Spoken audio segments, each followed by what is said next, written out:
2008 সালে যখন বিশ্বব্যাপী ভয়াবহ অর্থনৈতিক মন্দা শুরু হয় তখন ইউরোপের বড় বড় দেশ মন্দায় ধুঁকছিল, আর তখনও পোল্যান্ডের অর্থনৈতিক চাকা ছিল সচল।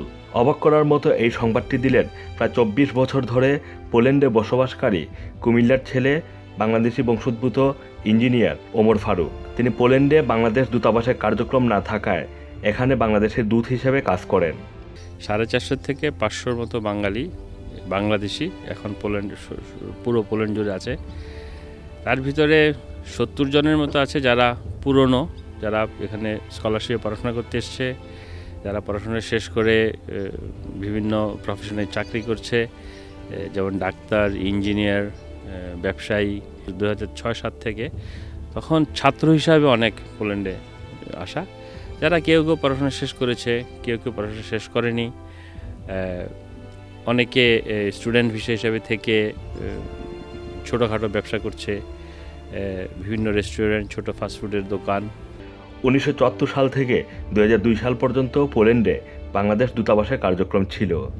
2002 সালের নির্বাচনের পট পরিবর্তনে যখন বিএনপি ক্ষমতায় আসে তখন এই কার্যক্রম গুটিয়ে নিয়ে চলে যায়। ইঞ্জিনিয়ার ওমর ফারুক বলেন, 2002 সালে যখন পোল্যান্ডের সাথে বাণিজ্য সম্ভাবনার দ্বার খুলছিল তখনই এটি বন্ধ করে দেওয়া হয়। ইঞ্জিনিয়ার ওমর ফারুক নিজেও একজন রেডি গার্মেন্টস আমদানিকারক হিসেবে বেশ ভালো ব্যবসা করছেন।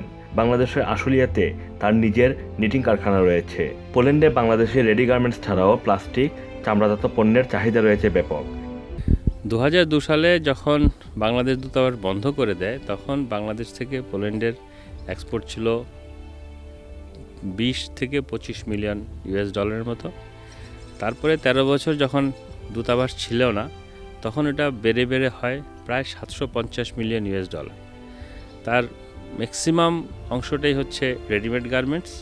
তাছাড়া বাংলাদেশ থেকে আসছে poly items, shopping bag, jute items, raw jute, leather, চা।